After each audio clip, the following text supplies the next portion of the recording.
be mornings you wake up tired, thinking success belongs to someone else, to those born lucky, connected, or gifted. But destiny doesn't ask for permission. It waits for courage. The moment you choose to rise, your life begins to shift. Every dreamer has two voices, one whispering doubt, the other whispering destiny.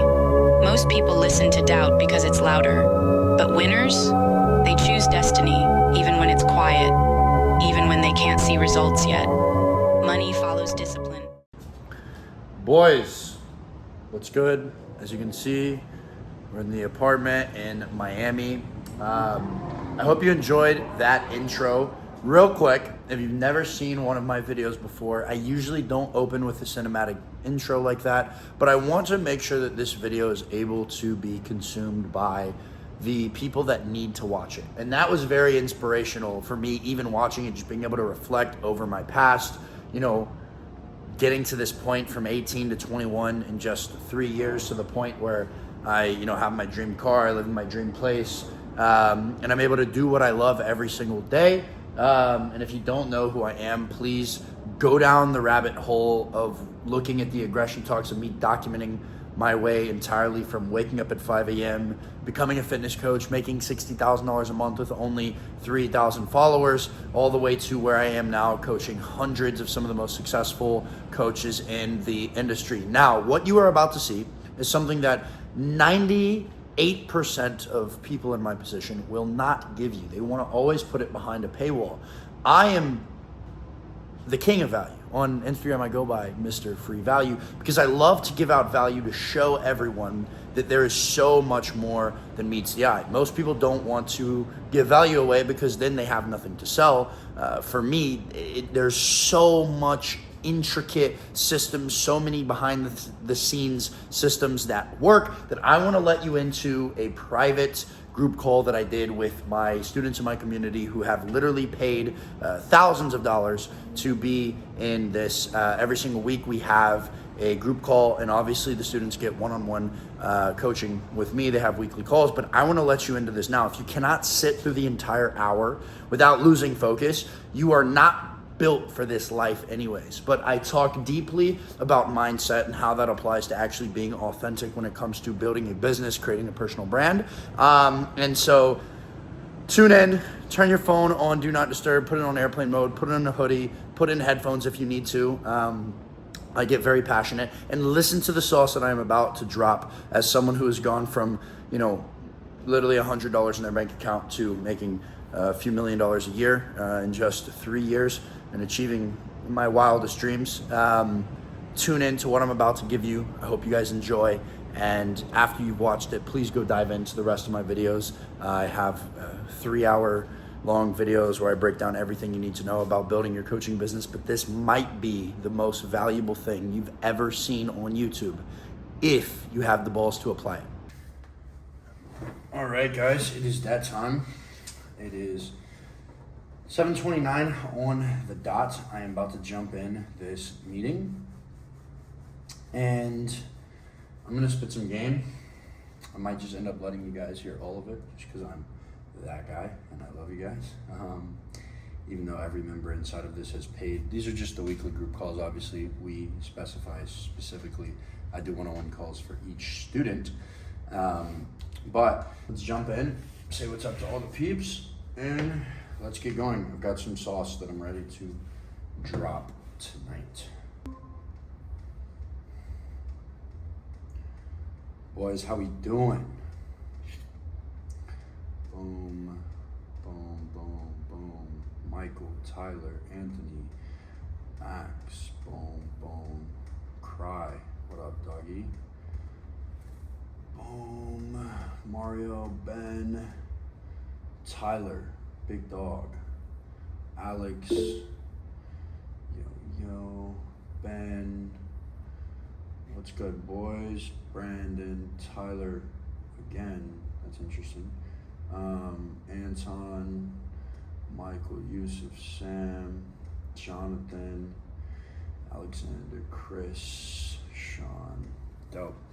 What up, boys? Happy Sunday. I hope you guys have had a great week. I've got some heat for you guys tonight, something I was kind of reflecting on this weekend. I'm going to give everybody else 1 or 2 more minutes to join because everyone freaks out if I just start going before everyone's in. But I'm excited. For those of you guys who joined this last week, this is your first group call. Welcome. Stoked to have you guys here. I'll give you a little overview on the group calls.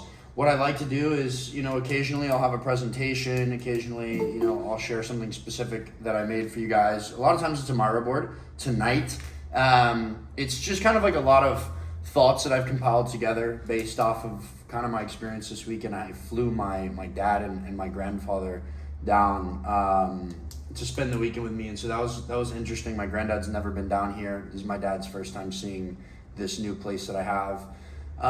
So that was really cool, but I have something to share with you guys, and next weekend we can do a Q&A, or if we have a little time at the end, we might, but I'm gonna go do cardio at 4:30 in the morning, so as soon as we hit 8:30, I'll be done. But please listen and take some notes, and the document that I'm reading off that I created today, I'm going to share with you guys at the end, and I'll look forward to seeing a lot of you on our one-on-one calls this week. But something that I was thinking about a lot this week is, every time, a lot of the things that I coach you guys on, I've struggled with multiple times at many different levels, right? And obviously nobody is perfect in any way, shape, or form. But the people that teach, I feel like they're called to hold themselves to a higher standard while we still got people joining. And so a lot of times I like to look at it from a third person perspective and just kind of like analyze myself and be like, okay, how can I apply what I'm going through right now to, how I went through it at, level 2 or level 1, and then how can I apply it to like each individual person in here, right? And every question I've ever been asked, I've already been through at some point in my life when it has to do with coaching, with making money. We've got guys making, $50,000 that are in this call. We've got guys making $30,000 a month. We've got guys making $1,000 a month. We've got guys that just joined that are making no money, right? But I try to make everything apply across the board. And one thing I was telling my dad is, I'm like, man, he was like thanking me for the experience and everything, and I'm like, yeah, I hope you guys had a good time. I'm trying to be as present as I possibly can, because there's a different side of me when I'm making content. And I'm blessed to be in a position where it's no longer directly correlated to me posting every single day 15 stories and having to make a post every single day. But up until $100,000 a month, it's mandatory. And I did that shit for 2 years, some days posting 30, 40, 50 stories, waking up at 4 a.m. every single day. I know what it's like, right? I've been through the making videos when I'm making no money and worrying about what my family thinks about me. I've been through the I'm missing out on every single experience. I've been through all of it. I took sales calls every Christmas morning for 3 years, literally waking up at 5 in the morning and taking sales calls all day. I took sales calls on my birthday. I missed New Year's. I stayed in, went to bed at 8:30 p.m. while all of my friends who are now in lesser positions than me went out, and I watched them, and I felt like shit. I felt like I was missing out, and I stayed inside. I woke up the next morning, did my push-ups, right? I've had girls that I liked unfollow me because they thought it was corny because I'm posting push-ups every single morning. I've had people make fun of me. I've had people send my videos around. I've had times where, I'm not booking calls. People aren't answering my DMs. I've been through every single scenario that you guys have been in. I've not known how I'm going to pay my rent. I've invested in mentorships where I'm like, that was the last of my money. How am I going to pay my rent? I've been there, and I've coached people who have been in all different types of scenarios, right? But I still, to this day, like I was telling my dad, I was like, man, I'm trying to be present with you guys because I just go into a different mode when I'm making content. When you make money off of a personal brand, when you make money online, right, you're constantly letting creative thought flow out of you. You're constantly speaking. You're constantly putting all of your ideas and experiences into the phone and sharing them with other people. Especially when you're coaching a bunch of other people, you can constantly feel this pressure of like, I'm pouring into you, I'm pouring into you, I'm pouring into you, I'm pouring into you. Especially when you become a high-level man, that you kind of sit back sometimes and you're like, when is anyone ever going to pour into me? And it can be fucking draining, right? It can be draining. Always on your phone, always answering DMs, always posting, creating. And it seems like there's nobody at your level. And it's even harder sometimes when you're not getting any wins. There used to be nights where I would literally fall on my knees and, I would literally pray. I would just be like, I just need one win. Just one win. Like it was just, I was like, just something to tell me I'm on the right path, right? And this is when I started starting to dial in my wins with, okay, how closely did I perform to the man that I want to become versus did I make any money? Because there was a time for like a year and a half straight where I just didn't make any money at all. So I had to start to quantify different wins, right? But it's been so much pain. It's been so much sacrifice. It's been so much suffering. And I've taken probably 2,000 one-on-one calls at this point with 16-year-olds who made money in crypto and now they're starting a personal brand who have zero life experience, all the way up to 45-year-old dads who have had 4 marriages and have 5 kids, right? And I've coached everyone in between. And one of the biggest things that I've seen is that there's this constant struggle between the people that lose and the people that win. And the people that win and figure it out still are fighting entropy their entire life, right? We're human and our bodies are constantly fighting entropy, right? Your body is constantly fighting the need that every single day that you go by, there's wear and tear on your body, and eventually it's going to die, right? And what I've realized is it doesn't matter if you're making $1 million a month. It doesn't matter if you're a billionaire. It doesn't matter if you have zero money in your bank account. There's always going to be entropy that you're fighting, because if we're a mortal human being, there's always something that is trying to kill us. There's always something that's trying to break us down. And there's lows and highs in life 24/7. And so your mindset is always going to be tested, okay? And as I was thinking about this, I saw, I was reminded of this letter. I remember in 2020, Jeff Bezos wrote like his final letter to shareholders of Amazon as a, it was just kind of like his letter, because he writes a letter every single year. And I saw Hormozi post it today, and it was confirmation of, okay, this is what I need to talk about. So I'm going to share a little excerpt with you guys, and then I'm going to kind of jump in to how the lessons I've learned from this and how I want you guys to apply this as we go into this coming week. So I'm just going to read it word for word. Please listen. I promise there's going to be so much point. And if you think to yourself, how does this apply to my coaching business? Leave that to me. I'm the master of the coach's frame. I'm going to show you, right? And so I'm just going to read from what he said. He goes, "This is my last annual shareholder letter as the CEO of Amazon. And I have one last thing of utmost importance I feel compelled to teach. I hope all Amazonians take it to heart. Here is a passage from Richard Dawkins' extraordinary book, The Blind Watchmaker. It's about a basic fact of biology." Now, as I read this, start thinking about how this actually applies to your life and your coaching business, because that is the greatest trait of successful entrepreneurs, is being able to find correlations between things that most people wouldn't find related, right? So, staving off death, which basically means fighting or resisting. Resisting death is a thing that you have to work at. Left to itself, and that is what it is when it dies, the body tends to revert to a state of equilibrium with its environment.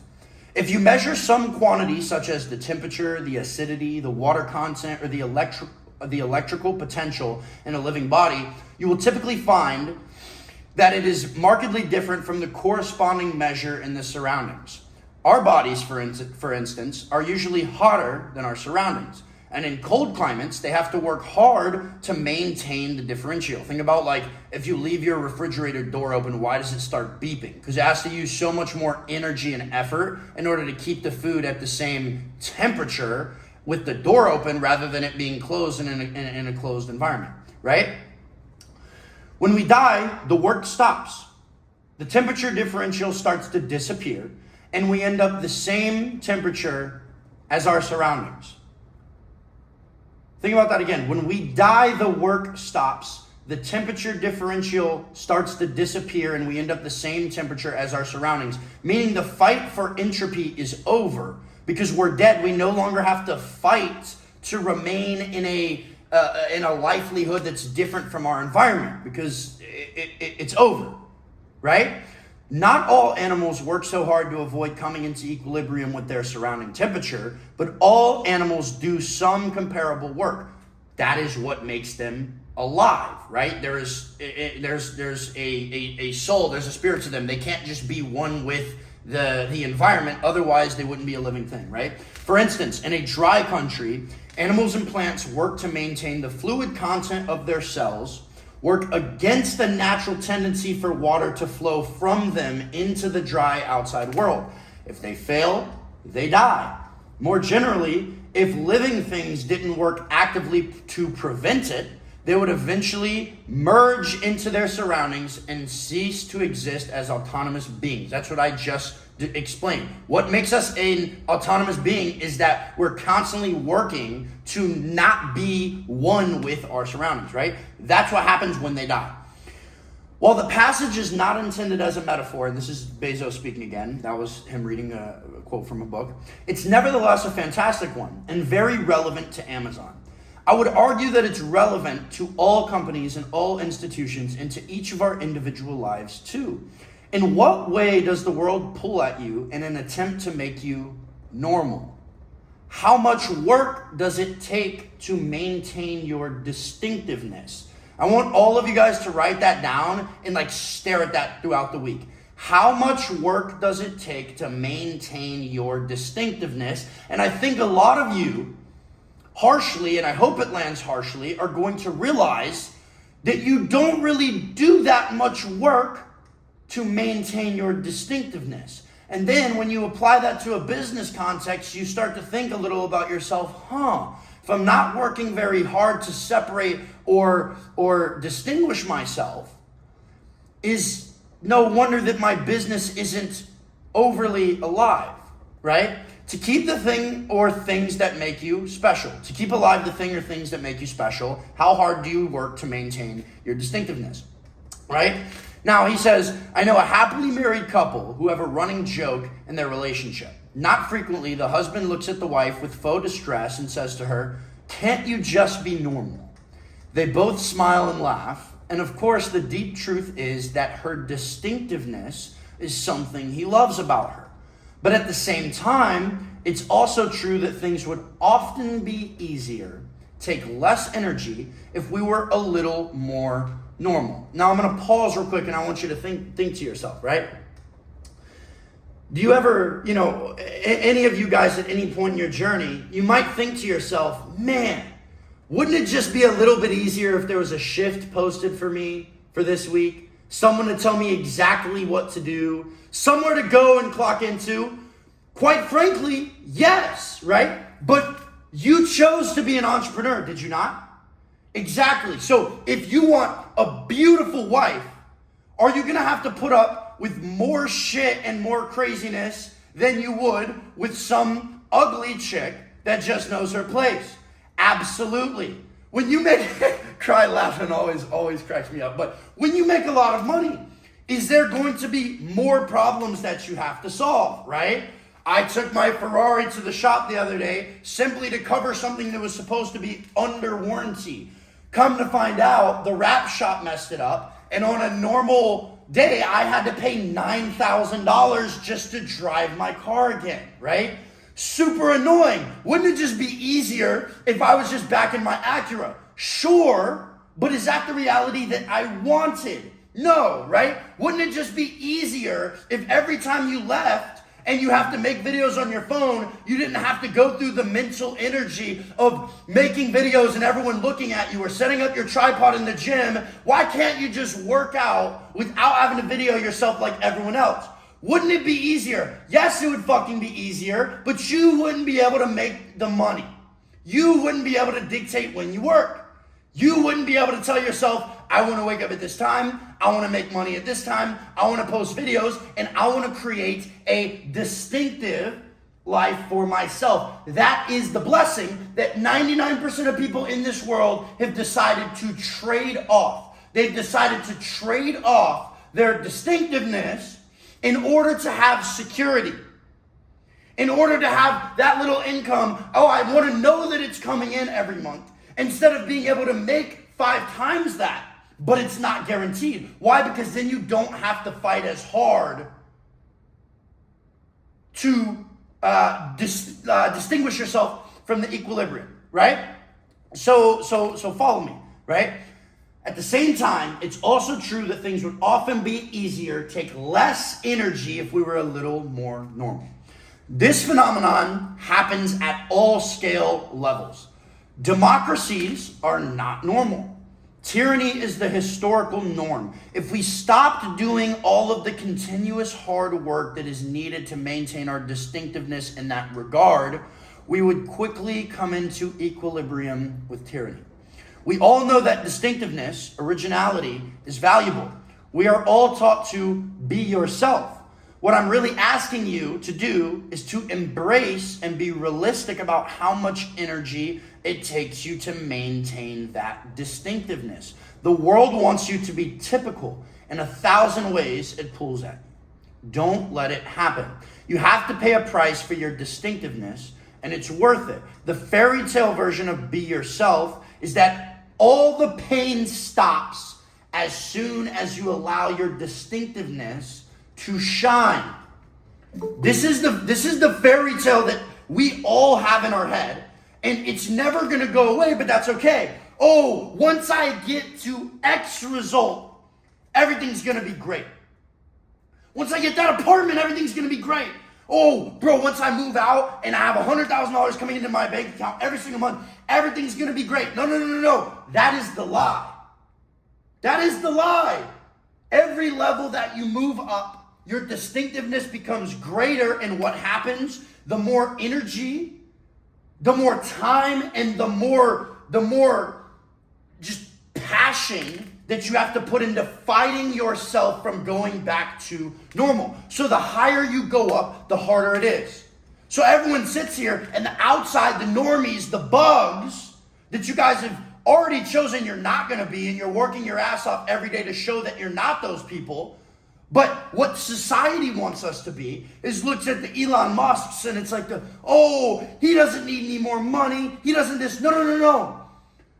Elon works 180 hours a week because that's the only thing that keeps him from reaching the equilibrium and everything coming and crashing. Heavy is the head that wears the crown. So a lot of you guys have signed up for this. I'm looking at one of you right now who just texted me, right? And I already know, we're going to do a call this week, and I already know exactly what you're going to tell me. And now, I'm not saying that it's bad to feel this way. I still fight these battles in my head, right?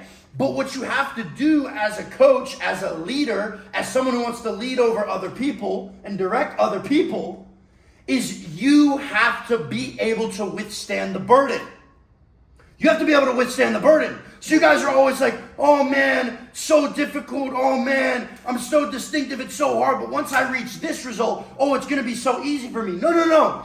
If it's crushing you now, you're going to get smothered when you move up another level.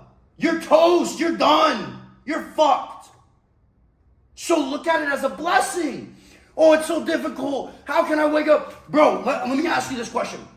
If you're struggling with your 5 clients and your 9-to-5 job, and you have some rent due, and you have to pay some bills here and there, and your car broke down, and your girl's kind of texting you crazy, and oh my gosh, I have to pull out my phone and make 15 stories a day and be creative, how the fuck are you going to be a $10 million CEO? You're not.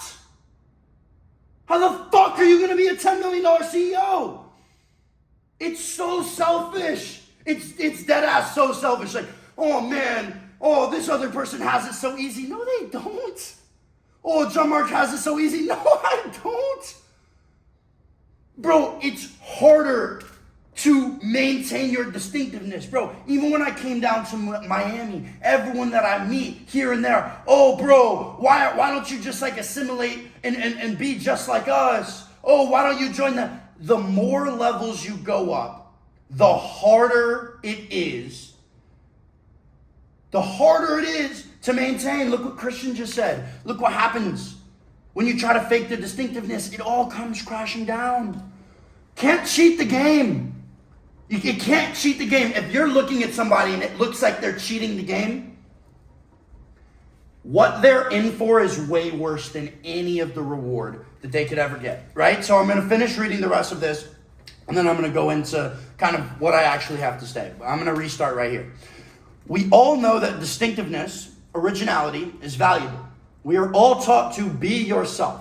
What I'm really asking you to do, and there's a reason why I'm reading this twice, is to embrace and be realistic about how much energy does it take for you to maintain that distinctiveness.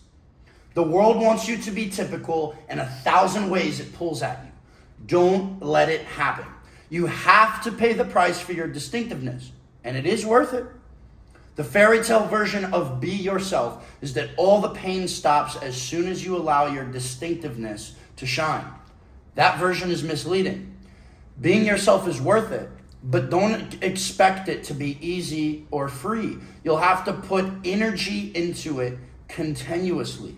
The world will always try to make Amazon, the world will always try to make you, the world will always try to make me, the world will always try to make all of the greats more typical, to bring us into equilibrium with our environment.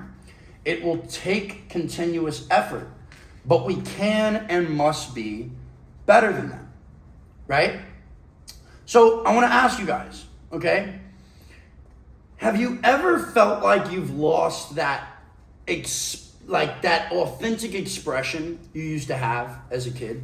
Like, deadass, I want you to think, like, how long has it been since you, like, you know, I don't know about me, but every time, like, if I, like, checked into, like, a hotel with my family, I would sprint down the hall. When's the last time you did that? Right? When's the last time you just, like, went out in public? And I was thinking about this the other day, right? I was walking to Publix, literally right in front of me. I have just my laptop right here, and I have this view right in front of me, and Publix is down there. And there was a fence beside me. This happened like 3 or 4 days ago. And I left my phone. Sometimes I like to go on walks where I leave my phone here. And it's always weird. I'm going down the elevator and I feel like this detachment. And that's how I know it's bad. I'm like, ugh, why do I feel this detachment from my phone, right? So I like to go on walks, and I always come back and I feel so good when I've done that. But I was walking to Publix, I'm just kind of like people watching. I'm looking at the people. I'm like, wow, half of these people are robots. And I see this fence, and I just have this intrinsic feeling. And it was like, jump over the fence. And then there was like this correction in me, and it was like, no. You have to walk, and you have to like go around it like a normal person. I was like, fuck that, I'm gonna jump over the fence. So I just like hopped the fence. And then I was like, it gave me this weird feeling of like, why do I trap myself in this box? As stupid as it sounds, like, why do I trap myself in this box? Like, why do we create these false laws and rules about us of like, oh, I can't talk to that girl. I can't say that. Oh, we're in the elevator. Well, no one else is talking. I might as well not talk. Why don't you be the person? It takes more energy. It takes more effort. But why don't you be the person to show distinctiveness? No outcome needed for the conversation. Be like, oh, like or watch. Hey, you know, where do you live? Where are you coming from? It catches people off guard. But what that does is it continues to charge and make your energy shine to make you more distinctive, right? How long has it been since you've genuinely been curious and like asked a stranger a question because it looked like they were more experienced in an area than you? I remember when I was a kid, if I saw something, I was like, yo, I asked the question, no matter how outlandish or weird it might be. How long has it been since that? The world has created this like muteness within us where we're like, oh, we can't do that anymore, right? Ray Sean said, literally why I bought a new skateboard at 29. It's the same thing if you guys watched my vlog the other day where I did like the Sunday morning and I was doing the handstand push-ups on the dip bar. I'm like, who the fuck says I can't walk around this gym barefoot? Like I've created these fake rules. Like you can't like, I deadass all like, I like to squat barefoot, like toes out. I feel so much better. I'm like, who says I can't do that? Right? Like I can be distinctive. Oh, no one else has their shoes off. And I don't give a fuck, right? But I feel like I've created within myself these like parameters, and I'm someone who has the ability to exercise a lot of free will. But even me, oh, I can't make that video. I haven't seen it before. And? Right? Like, oh, I can't do this. No one else has done it before. Okay, that's an authentic idea, right? So I really want you to ask yourself, like, when was the last time you actually zoomed out? You'll even find it when you're driving, when you're in scenarios, like zoom out of your conscious bag of your bag of instincts and look at yourself and be like, I am a human being on a floating rock that has so many talents and powers to do whatever I want. When have I actually like exercised that will? And a lot of times you'll realize you just go through the day so monotonous and mundane. Oh, I have to do this, I have to do this, I have to do this, I have to do this. When we're children, we question why. We're so curious. Why? Why did I do this? Why does this happen? But then we get to the point where we're so trapped up in like, no, success, and this kid has an SVJ, and oh, this girl said this, da, da, da. And then we don't even zoom out. Every pretty girl you see, there's a million other just like her. Doesn't matter if it was your dream girl, there's a million other. She can be replaced so easily. That opportunity, more will come by you, right? But once you start to look at opportunities instead of being like, no, I can't do this, and looking for ways out, and you're like, wait a second. Okay, I may not be that smart in that area, but who says I can't do that? There's no law stating that I can't do that. I'm just telling myself that I can, right? And then we go through all these times over and over, I can't do that, can't do that, can't do that. And you're making these decisions subconsciously. Can't post that, can't say that, can't do that. You don't even know. And so you don't even go back and analyze like your game footage of the day. Half of you guys, we're so monotonous, you don't even know what happened yesterday. If I asked you to walk me through your entire day with detail, all the different emotions that you felt, you'd be like, well, it would take you a long time to compile this, right? And this is why I did a lot of the journaling and all these things so I could capture my emotions and go back over them, right? And I'm not telling you guys to become like autistic retards and be like, calculating, what am I doing? I'm not telling you to do that, right? But I want you to be aware of how you're going through the day, right? I'll give you guys another example just because I'm looking at him. So when Cry came down here and he stayed with me, for a long time, I would always pray before like my meals and stuff, right? And so then he comes down here and like we're starting eating and he's like, doggy. He's like, we gotta pray over the meal. And I'm like, you're right. And I was like, I haven't even thought like, when did I lose that and stop doing it? And it was like, nobody else in my life prays before they eat. So I'm like, I just autonomously, what did I do? I joined the equilibrium of those around me. I just joined the equilibrium of those around me, and I didn't even notice it, right? And then he gets down there, and then the next meal comes by, and I sit down, and I start eating. He's like, doggy. He's like, what are you doing? And I'm like, oh, we got to pray, right? And so then the next time, because he was around me as well, we go eat again after we train, and we sit down, and he's about to start eating. I'm like, doggy. I'm like, we got to pray, right? And so it's very, very easy to get in this autonomous over and over and over where you do the same thing and you start to join the equilibrium of those around you. Why? Because tons of humans all together create this collective energy. That's the masses, right? That's where the herd is going. If you're the black sheep, but there's no mirror, there's no self-reflection, it's very easy to look at all the white sheep around you and be like, that must be the white sheep too. How often do you look at yourself, especially if you're going the same direction as them, but they might all be going off a cliff? How often do you stop to be like, wait, where are we going exactly? Why am I following all these people exactly? Right, but most people, they don't take their head out of the fucking, what's right in front of me? What's right in front of me? To like stop and like, wait a second. What's going on here, right? And this will become such a valuable trait if we can do this, right? We lose this because the world strips it away from us, okay? The world makes you think that the free will that you once had must be stomped out, right? It makes you think that your ideas will never work the way you want them to. But I argue from a different perspective, okay? If an idea is inside of you, it's authentic as long as you manufactured the origin, right? As long as you manufactured the origin, right? Because if I look at one of you guys and I say, yo, don't think about the beach. What do you think about?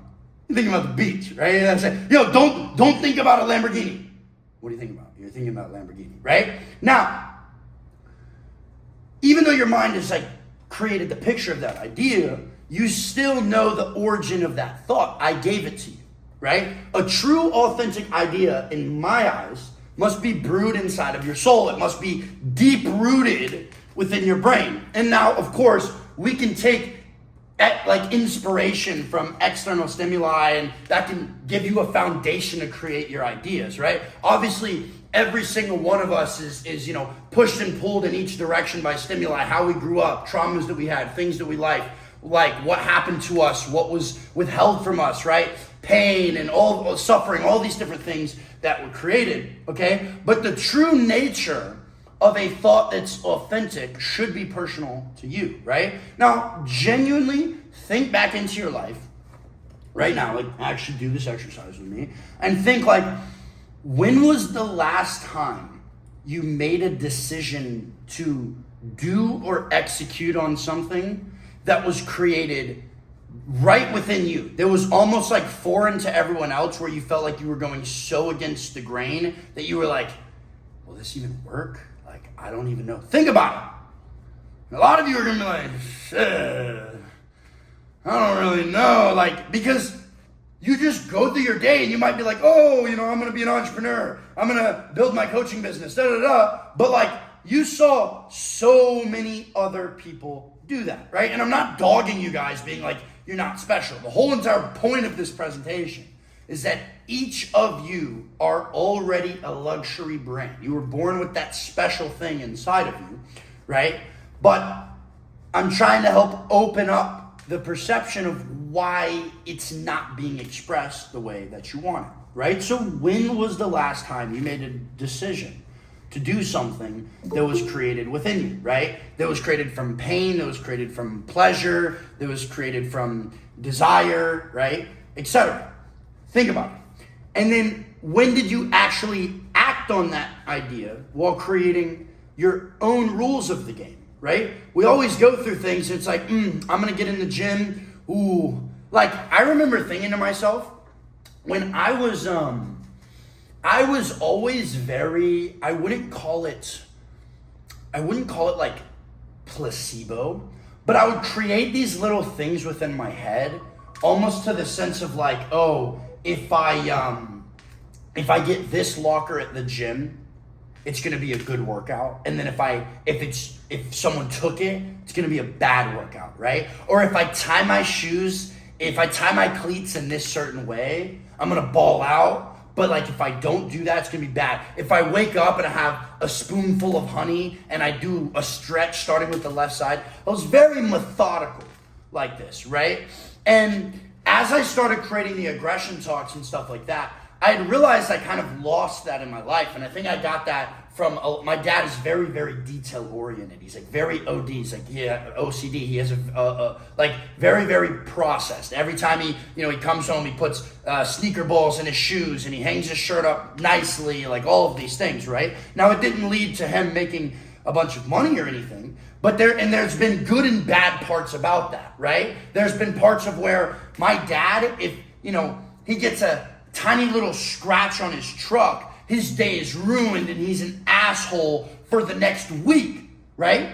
Now, I've taken that part and I've seen how that's affected his relationship with my mom. I've seen how that's affected his relationship with me when I was younger. And I was like, see, I don't want to do that. I don't want to let something very insignificant destroy other people's lives around me because of that. And so I've decided, I'm not going to take that. Like 2-3 months back, the valet at one of my favorite restaurants here pulled a brand new Rolls Royce into the back of my Ferrari. And it was on my birthday. And now the valets in Miami, they be scamming, right? They can't do anything. They're all going to sit there and be like, oh, that was you. Like, that didn't happen, right? Now, I could have been pissed. I could have cursed. Everyone saw it. And like, literally everyone was lined up outside the restaurant. It sounded like somebody got hit in a football stadium. They were like, ooh, as I was getting out of the car. And I just looked at it. No, it wasn't terrible. Like, I could still drive the car and everything. And I was like, don't worry about it, right? I was like, don't worry about it. And now if you fast forward, 3-4 months later, it's fixed. Did it cost me money? Yes. Did I have to drive around with, a big old scratch and my bumper kind of broken for a while? Yeah. But would it have been worth me causing an entire scene, arguing with everyone, and ruining a bunch of people's night, and then ruining my own mood over that? I don't think so. So I'm very meticulous with the way that I drive. I always drive other people's cars the way that I would want my car to be driven. That's something that my dad has instilled within me, right? I'm always, if I go to someone else's place, I'm always thinking about, how would I want this person to act within my spot, right? I know people that'll come to my place and they'll just they'll treat it like they've never fucking been raised to do anything, right? They're messing with the fucking air, the thermostat, they're doing all these things. And I'm like, yo, I would never go into your house and dictate what I'm gonna do with your stuff, right? Because I've developed this consciousness from my dad, right? But I've had the ability to create my authentic version where I've seen, okay, but I'm not gonna be a dickhead about it and ruin someone's day because of it. I'm going to be conscious of it. I'm going to be aware of it. I'm going to make sure I can do my best. But the things that are out of my control, I'm not going to try and force them, because I've seen a lot of success that could have happened to my dad, hardest worker I know, not happen because he thinks he can force an outcome. And we know from Transurfing that the greatest principle, you cannot control life. All you can control is your state of mind within things. I couldn't control that the valet pulled his car or the Rolls Royce into my car. What could I control? How I reacted to the situation, right? I could have ruined my relationship with the people there at that. I maybe could have gotten my money out of it, but ruined my relationship with the people at Mila, acted like a douchebag. Maybe somebody recorded me and posted it on the internet. They're going, all these different things that come into play. Maybe nothing happened and I was just like a dickhead, right? But I'm constantly thinking and I'm trying to be aware because I've created my own authentic version of this, right? But what I was trying to get at is that, I would have all these little nuances where I'm or these little things that were placebo, where I thought, if I get this locker, if I tie my shoe this way, right? And when I got into business, I was very, very, very much so I have to do it this way, Oh, if I mess up. And then I was like, wait a minute. Even if these things throughout my life have been not real, right? Even if, it's basically like the sugar pill where you think it's doing something and that's why it does something. Even if getting that one locker number 23 in the Crunch Fitness when I would go there at the same time made me feel like I was going to get a crazy pump, it still worked because I believed that it would. And I was like, why don't I do things different? Why don't I take the things that I've learned from people that I like, but the things that I'm trying to change about myself that are unique or weird or different, why don't I make those the things that are actually going to lead to my success, right? And voila, look what happened, right? The reason I posted my first few YouTube videos on YouTube and I didn't post them on my Instagram is because all of the things that I was posting, I was still scared of what people were going to think about me, right? And I posted it on YouTube and I watched the video back and I was like, man, I was able to just get all of my thoughts out there.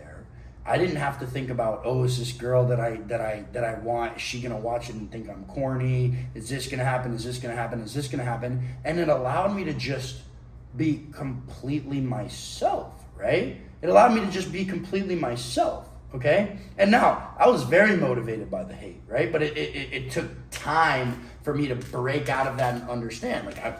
I've been in this situation before, okay? So I want you to think how many times have you actually created your own rules? Was it a rule in life that if I got locker 23, I was gonna have a crazy pump? No, but I kind of created that rule and the world kind of accumulated and grew around that rule that I created for myself, okay? Now, it's probably few and far between where you can find decisions that truly came from your heart, but that is because you have let the world set your equilibrium and you have started to assimilate to that equilibrium. In short, you've basically given up the fight to keep yourself as in a regular. And that, guys, is why you've not yet received massive rewards. Massive rewards come to dreamers, they come to visionaries, and they come to artists. Okay? But not just those who dream, think, or create, but to those who actually act on their creation over and over and over again, regardless of what people outside think. You know how many ideas that each of you have had that could have been a $10 million company, and even ideas that I had in the past where I thought back and like now that I know business, I'm like, damn, I actually had something with that. I just let the external world, the other things around me convince me that I couldn't do it. Now, some might say, well, that's all part of the plan. It is all part of the plan, but you know, Jeff Bezos also said, like, you know, in life you only get a couple of chances to like hit that grand slam, right? And maybe you're given 7 in your life.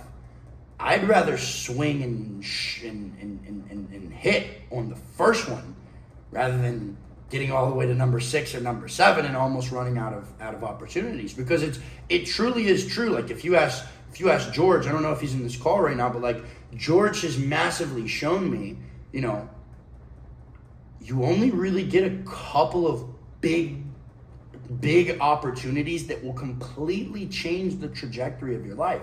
And that's why a lot of people who are extremely successful, it seems like they've become successful overnight. It wasn't that they became successful overnight. It was that they practiced and practiced and practiced and practiced and practiced. And then eventually when the grand slam pitch was thrown at them, they had enough skill to actually knock it out of the park, right? And so a lot of you guys, number one, you're not even being authentic enough. You're not even self-aware enough to know that the balls are being thrown at you because you're too busy doing what? Looking at the fucking crowd. And then you get hit by the ball and you're like, oh, look what life's doing to me. Motherfucker, that was the opportunity. That was literally the opportunity. And your ass is complaining because you just got hit by it. Because you're looking at the fucking crowd. You're looking at yourself on the Jumbotron for your little 3-5 minutes of fame. I'd rather have the post-game interview than be on the Jumbotron for 2 fucking minutes, right? You're that one dude who's like, the highlight of his life is like, no, I was in the stands and the camera panned to me. What a fucking dweeb, right? I wouldn't want that to be the highlight of my life. A lot of guys, they look back on their life and like, genuinely, I was talking with some people and like, talking about, you know, like the highlight of their life, and this one dude was talking about like, you know, he won some like award in high school, and he was like a 40-year-old dude, and I was like, that's the highlight of your life? That's the highlight of your life? And a lot of us, like, we don't think about it. Like, you know, when I realized this is, I always told my parents I wasn't going to college, but I got so fed up with it. So fed up with my parents, everyone asking me, oh, where are you going to go to college? Where are you going to go to college? Da, da, da, da. And all the, like, you know, the people, you know, my parents' friends at church, or like anytime I would talk to one of my friends' parents, and them just that look of like disappointment, right? And I was like, bro, I'm just going to like fill out a college application. Like they almost got me. Like they almost got me, right? And I remember I was filling out this application. The very first one I went to fill out was at KSU, which is like the college near where I live. And it was like, what are the 3 greatest achievements of your life? And I remember thinking, and then like the few that I came up with, I was like, holy shit, like this is all my life has brought forth in 17 years. I was like, I won this mountain biking race, and I was like, I did like this many pull-ups. I was like, what else in my life would I be like actually proud of being like, yeah, I did this? I was like, damn. And I really thought, and I was like, 17 years. And I can't even be like, oh, I led my team to this championship, or I was, you know, I was a professional at this age. I was just like, all of my biggest accomplishments in my head, because of what I value, are like cloud, or how many girls I slept with, and like all this bullshit. And I was like, damn, I really am a bum. I was like, damn. But what did that take? It took me being honest with myself and being aware, right? Because most of the time we only find value in like what we measure as valuable. Okay, so it's like before you guys, let's just say, for example, you wake up at 4 a.m. and you've done that, for 4 or 5 months straight, and you really feel on the inside, maybe you wouldn't say it, but you feel on the inside like, man, there's a really nice sense of accomplishment that I've been able to do this, right? Now, if you told that to yourself like 4 years ago, and you're like, bro, we woke up at 4 a.m. for 4 months. Maybe if you were a degenerate like I was, you'd be like, the fuck? Like, I don't give a shit. Like, who cares, right? Because right now, what matters to you is the personal development, like the self-development level. But let's say back then, maybe you were only worried about like, what people thought of you, or like, how many girls you had, or how much clout you had on Instagram, or, what shoes you were wearing, or what kind of car you had at school, right? Like, you would have been like, wake up at 4 a.m. That doesn't fill out any of these categories. I don't give a shit, right? And so you have to think about, okay, where am I actually trying to put my value? And once you start to realize that, and you realize you can play life by your own rules, you start to realize, again, that is why you have not yet received massive rewards.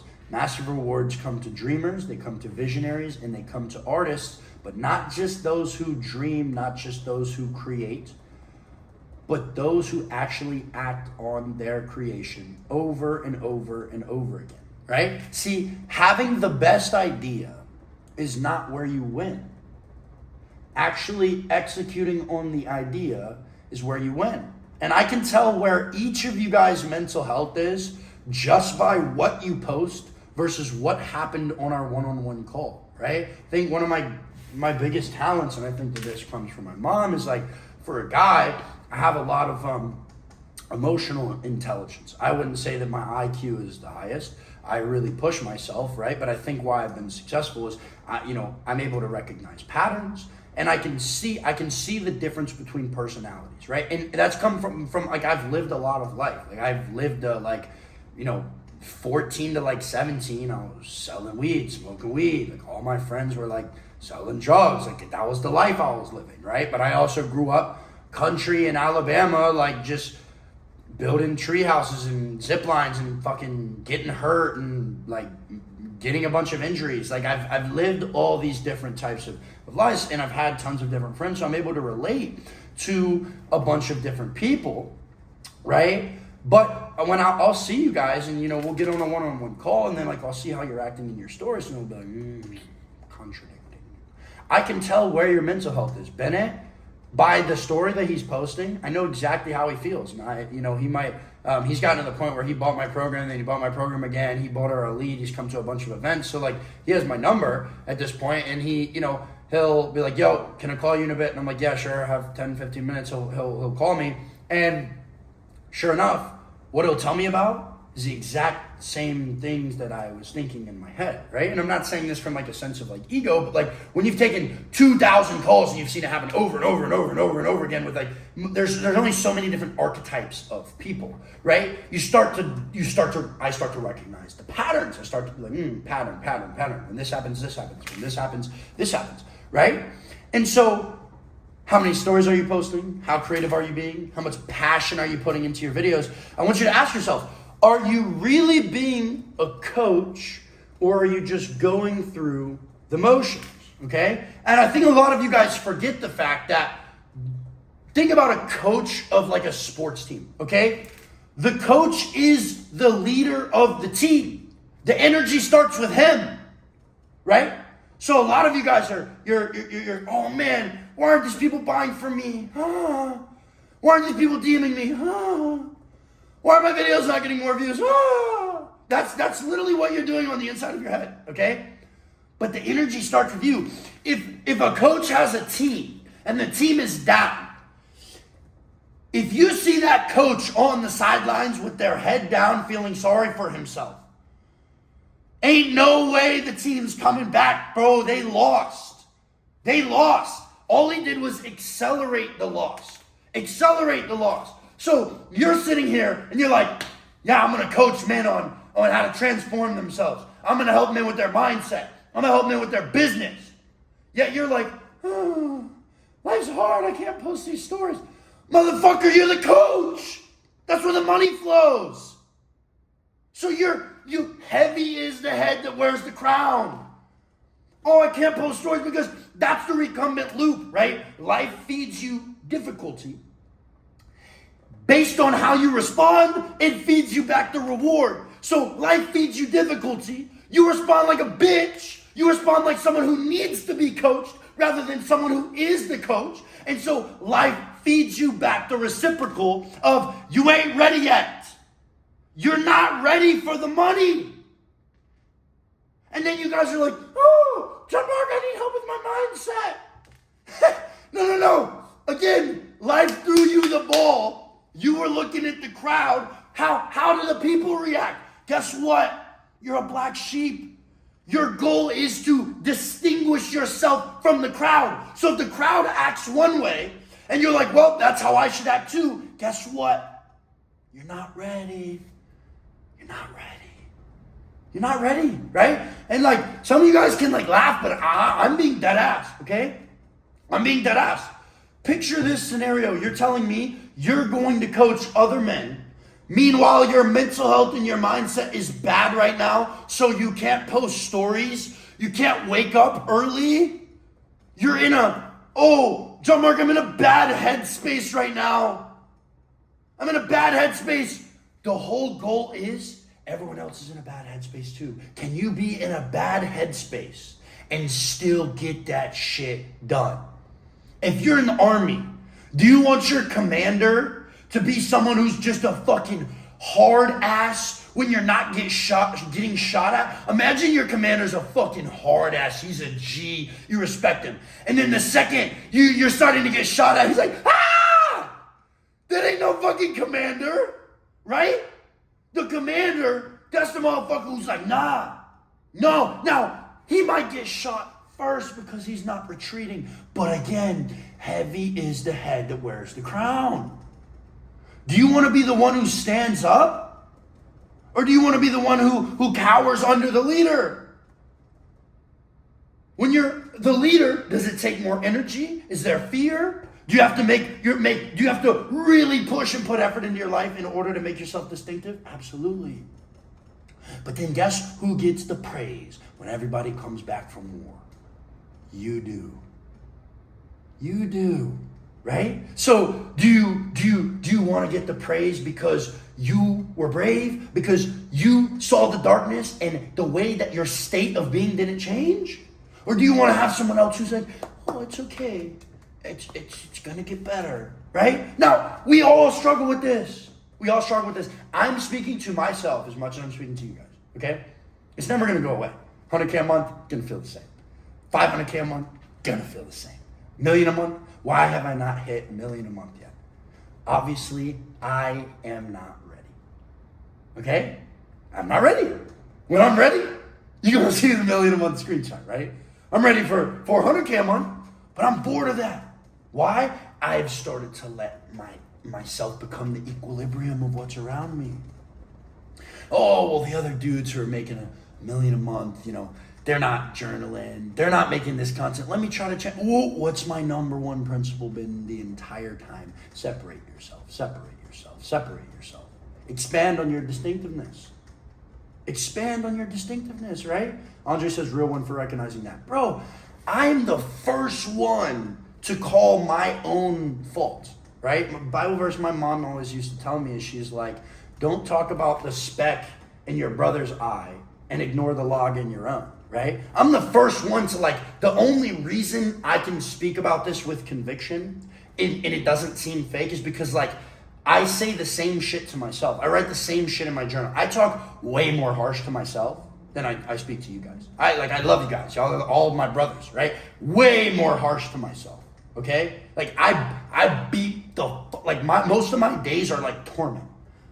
But I need that. This is how I have to operate like this. Some days are great. I put on a face. It looks like everything is amazing, but I know what it's like. I know what it's like to watch people and you just see the external and you watch the stories. You're like, oh my gosh, their life is so good. It's not like that. But that's the beautiful part. once you realize, right, it's a little bit easier for me now. It's always going to be difficult, but it's a little bit easier for me now that I've realized that that is the burden of the leader, is that the more you continue to grow, the harder it's going to be. The more you continue to grow, the harder it's going to be. So every time there's hard times, it doesn't matter, right? Oh, well, everyone else, all my friends who are in college, like, they're only having to swim in a 1-foot wave. Meanwhile, I'm getting fucking crushed by this tsunami. It's very, very easy to be like, oh, woe is me. But I'm like, well, that's what I wanted. That's what I signed up for, right? That's what I signed up for. And you have to understand, if you have this massive goal, and there's a 1-foot wave coming at you, you might want to scratch your head and be like, wait a second.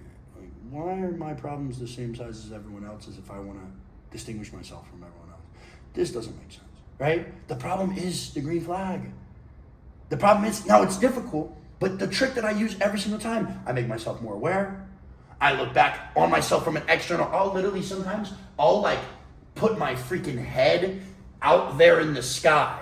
And I'll just imagine myself sitting on this, on my balcony in the morning reading, being like, oh, I'm so tired. And I just picture myself as a little video game character. And I'm like, if you have a character in the video game, do you ever experience emotion? Like, does that character ever experience emotions? You don't give a fuck if that motherfucker's tired. You don't know. I'm still going to make him run. Anytime I played Call of Duty, right? It's like, you know how you can only run for a couple seconds and they lose their stamina? I'm holding down the sprint, like, run, keep running, because I don't feel them getting tired, right? When you zoom out and you look at yourself, you can realize the same thing. Like, okay, my brain is capable of so much more than that, okay? I woke up, I used to use this all the time. I'm tired, physically and mentally, but my body's not gonna die. My body's not gonna collapse, right? So if I zoom out and I look at myself, all that's happening is that there's a chemical in my brain that's sending stimulus to my brain to be like, this hurts, or I'm tired, or I'm this. And then I'm like, well, okay, well, it's not gonna die. So, well, I can literally complain, or I can just keep pushing. I can complain, or I can keep pushing. And I get it, easier said than done, right? But if you can start to train yourself to more often than not, make yourself aware, be like, whoa, take captive of your thought before it takes you over, you'll realize you'll dead ass, like I used to make those videos, like, smoking weed will give you superpowers. And all the people that would comment like, fucking dumbass, it doesn't give you superpowers. Like, all I need to know is like, that's all you have to tell me, right? Is it gonna make you fly? No, but all of you who have been through this, like, you genuinely start to develop this superhuman consistency where literally you only look at the bright side of everything that happens. Oh, no, this happened for a reason. Oh, this happened for a reason. Oh, this was good. Yeah, that girl was probably gonna be bad for me and distract me. Didn't need her anyways. No, whatever. And you just start to boom, boom, boom, boom, boom, boom, boom, hop from one beat to the next, to the next, to the next, to the next, to the next. That's when you really start to develop that flow, and you start to get this feedback of, oh, okay, every idea that I create that's authentic to me, every idea that's real within me, even if I'm a bit unsure about how it's going to work, I trust the fact that I'm going to figure it out, right? Like, I was watching Batman with my dad. This is just like a random thought, and it was it wasn't the Dark Knight, right? Maybe it was after. It was the one with Bane, right? And so when they're banishing everyone, and they're like exile or death, right? And everyone chooses, some people are choosing exile, but then they just end up dying anyways. And I'm like, yeah.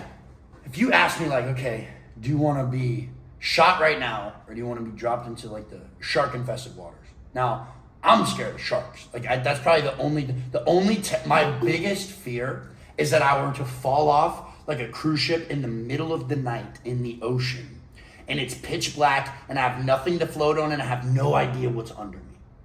That's scary to me because it's like, I always feel like I can find a way to, there's always like a way out, even if it's difficult. But in that scenario, you basically just drop me in the middle of space, and you're helpless. You're helpless, right? I can swim, but then there's all these, that's my biggest fear. But I'm still gonna choose that over death because in my head, I'm like, I'll figure it out. There's some way I'm gonna figure it out. But a lot of you guys decide not to actually die, but you're dying. Why? Because you're like, I'd rather assimilate to the equilibrium of those around me instead of continue to fight because I don't see a way out. Well, that's the point. Once you push yourself into positions where you don't see a way out, that's when you realize what you're capable of, okay? And a lot of you have not actually gone through this, all right?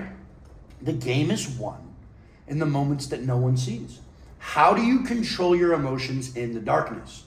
The darkness is coming. It is inevitable. It's guaranteed.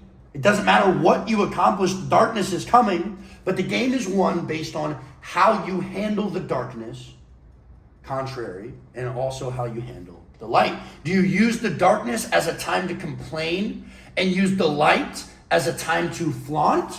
Think about what do I actually mean by this? Every time it's going great for you, you're like, yeah, I deserve this, I'm the shit, look what I've done. And every time it's difficult, because that's the contrary. All the people who are always flexing the hardest and self-exalting themselves the most in the times where everything's great are the biggest complainers. The biggest complainers when everything's not going their way, right?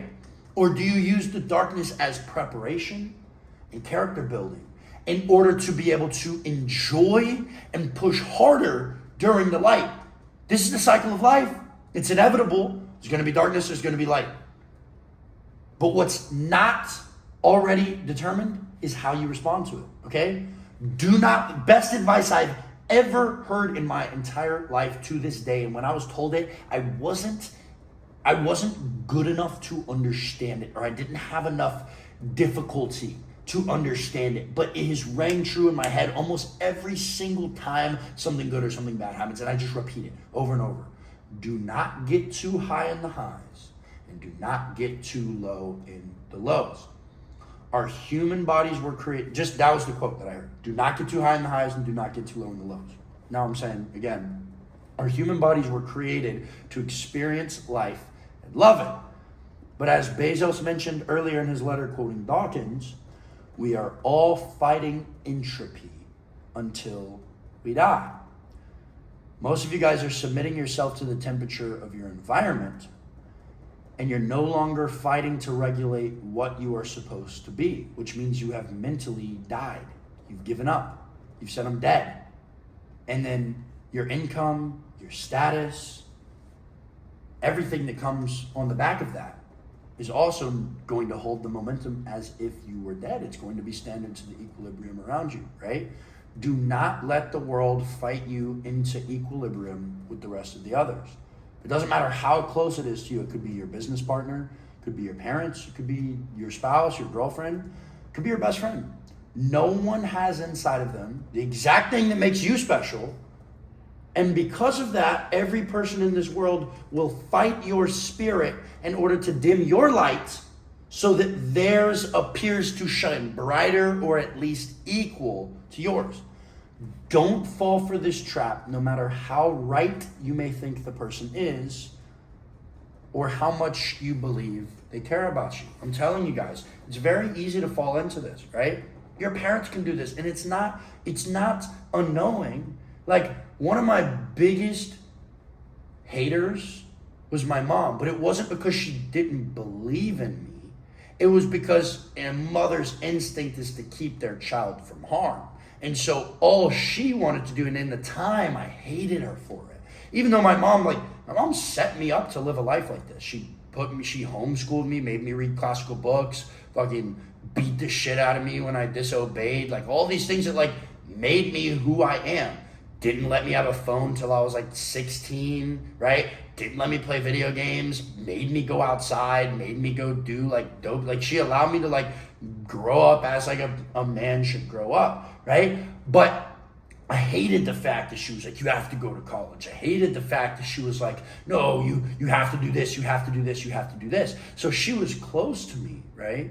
But you're the only one that can understand the vision inside of you. You're the only one that can read and decrypt the authentic ideas that are inside of you. So even the closest people to you that you think might know more than you, if they're not in the position that you want to be in, they can corrupt your vision, right? And so I think an amazing thing that I was able to do is like, I would watch people online and I would look at the areas of their life that I respected. For example, Alex Hormozi basically like mentored me, when I was coming on. I read his books every single night. I listened to every single podcast.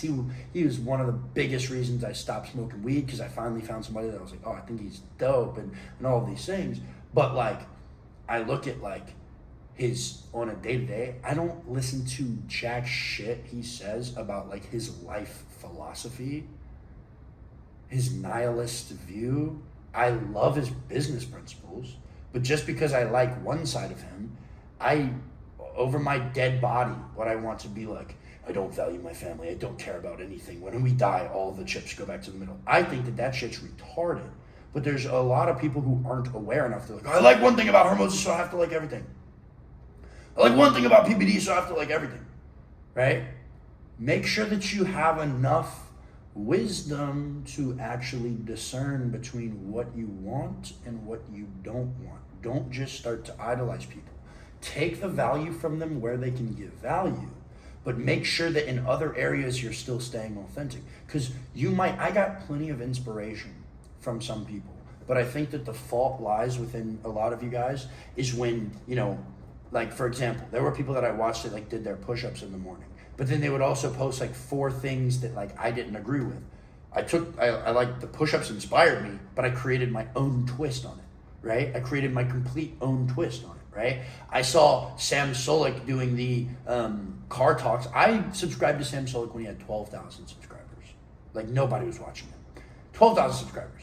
And I was like, man, these videos are kind of boring, but like this dude is super jacked.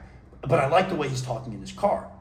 And I was like, and I remember trying to film one of those while I went to the gym and like having it roll. And I was just like, this doesn't feel like me. But I was like, I like talking in my car. And so I started making the car talks after the gym. So I was inspired by one part, but I completely changed it and made my own idea. And then tons of people, I remember when I posted the How to Conquer Your Inner Bitch video, the one that went crazy, I was on YouTube and there were so many other videos that came from that title and none of them did good.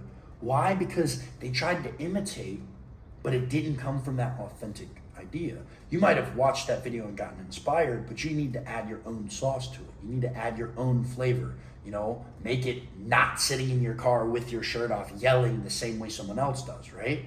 It's some people's personality. My personality has just been like brute, passionate emotion. Some of you guys, I've seen you try to make videos where like you talk like me, and it's just like, it's not your style, right? Like Cry is very passionate. We have a similar style, but he like screams more than me. I just talk with a lot of weight, right? Now, when I try to do the scream thing, it also kind of comes off as a little bit corny for me. For Cry, that's just his personality, right? So you have to know where to take things from people and where to leave them. But the only way for you guys to actually bring out the special luxury brand that's inside of all of you is to not corrupt yourself by trying to copy what everyone else is doing. That's not how you build a brand. A brand is unique, it is special, and each of you have that specialty inside of you. And this was just kind of the thoughts that I was having this weekend. I hope that was fire. I typed a little doc with some notes, and I'll send that to you guys as well. But a lot of that just like came straight from my heart, and I just kind of sat down and shared that with you guys. So I hope some of you can take value from that, because I know to me like those are the biggest things that allow me from people that are like in a better position than me. That I'm like, okay, it's like a reality check. And I'm not saying that you guys don't know these things, but sometimes like even me, I need to be told the shit that I already know and like called out. So I'm like, fuck, is he right? Because a lot of times we can make the excuse when we're battling it in our head. Our brain, I used to say this all the time, your brain is the best salesman because it knows all of your objections and exactly how to handle them, right? And so it's really good to hear it from an external perspective. I'm going to answer this one last question that Thomas gave, and then I'm going to sleep. I went 10 minutes over, but I'll post this call right now, and I'll post the document. Thomas said, with raw, authentic ideas that come during our day and we want to capture it as authentic, when do we decide whether to use that idea for a story or for an Instagram reel? a lot of times it's just like the bigger, you'll know. You should 100% know. You should be like, oh, this is going to be a reel, right? Because like the normal, like little mundane things, that should always be stories. And here's one thing that I realized on a call. One last quote. I heard this quote a couple years ago. It was, in learning you teach and in teaching you learn. And I didn't understand what it meant. But after, building my business, making a few $1 million and all of these things, I've started to realize like how beautiful it is. So I was on a one-on-one call with one of my students, and he was like, man, like I was finding it so difficult to like use the coach's frame and immediately execute on an idea and then post it. And he's like, and I realized that I don't have to actually post it, I just have to film the video. And I was like, yeah, that's what I meant, right? But in me teaching him, he learned, and in him learning, I taught and I learned a different perspective. I was like, oh, some people don't understand that like all it is getting that energy. Like if you're in the gym, I'm not saying if you have an idea, sit there, make the whole video, caption, description, this, edit it. No, just film the video, speak all the points that you want to speak, and then when you get home, chop it up and do that. You just need to capture the energy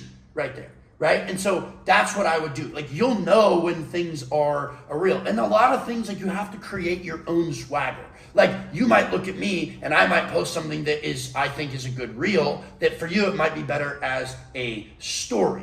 Right? Now, a lot of things, like 90% of what we talk about is applicable through and through, but there should be that 10, 15, 20% where like you create your own swag and you're like,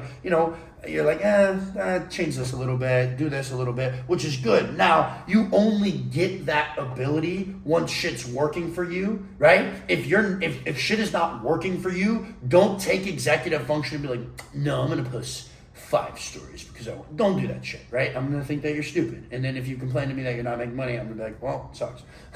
But you have to understand how to create your own swagger within things, and it's just like anything else. When you're training, you learn the fundamentals first, and then once you start to become very, very competent and good, that's when you can start to kind of add in your own swag. But like, if you're training kickboxing and you're trying to do if you're trying to do a question mark kick, it's like, first you got to learn the normal leg kick over and over and over and over and over and over and over and over until it's great. And then you can start to add in some style that is your own. But I love you guys. I will see you guys throughout the week. If you didn't, I will post the video, but DM me.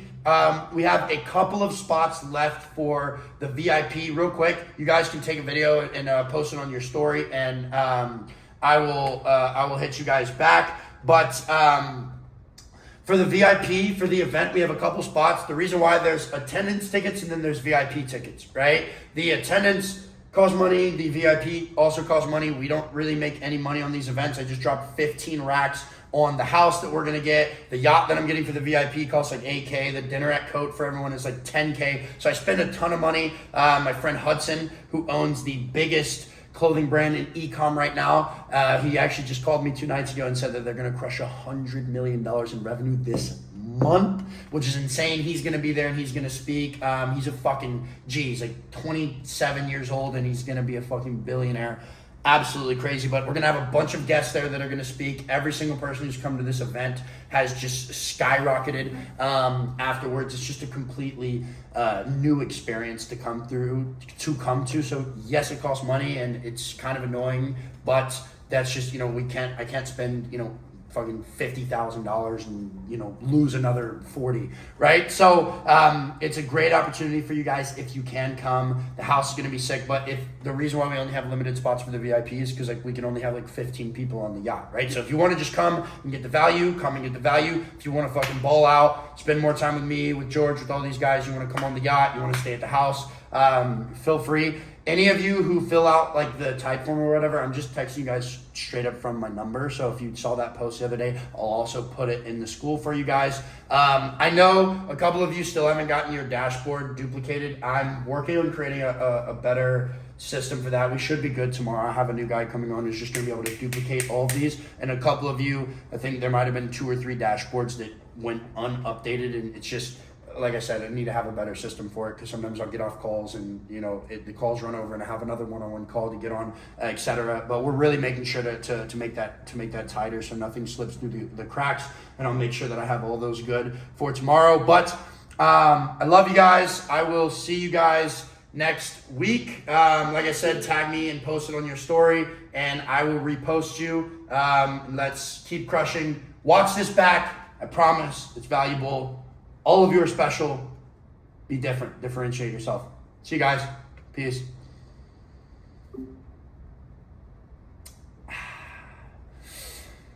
Man, how fulfilling is that? So after I do those, I just feel very fulfilled. My energy goes up like crazy.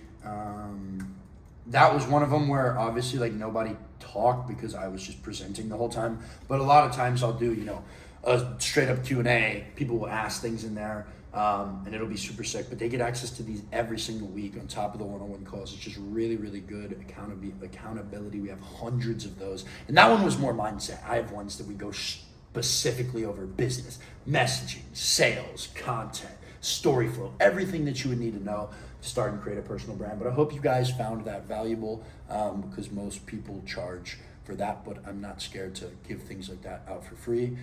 Reason being is because there's so much more where that came from, and most everyone else, if they gave their value out for free, they wouldn't have anything to sell you, quite frankly. But that's just kind of the tip of the iceberg when it comes to 100x mindset. So we'll see. I should probably go to bed because I need to wake up early and do some cardio in the morning. But and I know this is going to be an already super long video. Maybe I'll just start the vlog and make it tomorrow. We'll see. But if you want to join this community, we have the community with the course aspect, and we also have the one-on-one coaching as well. A lot of guys come in, they want to invest in just the one-on-one with me, where you have a CRM that I've created with my team set up specifically for you, weekly tasks, content trackers, sculpting your offer, creating your VSL, why to send traffic to a YouTube and not to a landing page. And it doesn't matter if you're in fitness, real estate, you have an agency, you do day trading. If you are creating a personal brand where you want to get more leads, sell high ticket packages, and teach some type of skill or information, 100x Mindset is the best in the game. And I say that confidently, not because we've generated the most revenue. There's plenty of guys who've generated more revenue than us, but with no testimonials, lots of chargebacks, very low profit. I hit $400,000 a month for the first time with about 40,000 followers, like 88% profit, because I have to pay my closers, and the rest of that is just going straight to the business bank account. And so we are super efficient. We have over 250 testimonials. And like I said, I have got guys with 8 million followers who I've coached. You can check my testimonials on Instagram, and I've got guys with 300 followers that are making 15K a month. Because all that matters when you're selling high ticket is just having a few people. If you have 5 guys that buy a $3,000 package, you're at $15,000 a month already. So there's a lot of misconceptions with content, how much you need to post.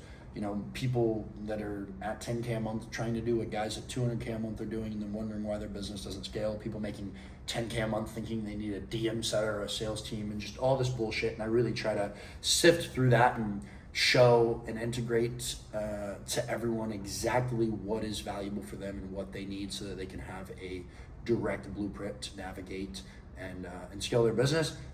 If you want to see more information or get on a call with my team, you can click the first link in the description. I have a free training, an 8-hour free training video that's going to be sent to you, but you can also book a demo call to kind of get an understanding of our system, see the dashboard, see what we have to offer. Or you can shoot me a DM on Instagram, tell me a little about your business. Don't do that if you don't want to join, just because it's pretty easy for me to see based on what your profile looks like, if you've posted it all, and the message that you send me. But I'll hit you back with a voice memo, and we can kind of chop it up about what the best solutions for you will be. And if that's the case, I look forward to seeing you in 100x Mindset. And at the end of the day, I just really appreciate all of you guys who watch, and I put my heart and soul into putting all these videos out for you guys. And I'm excited to continue scaling and continue moving forward and continue pushing towards being the best in the game, because I care the most about my clients. And as always, in a world full of weak-minded men, stay aggressive.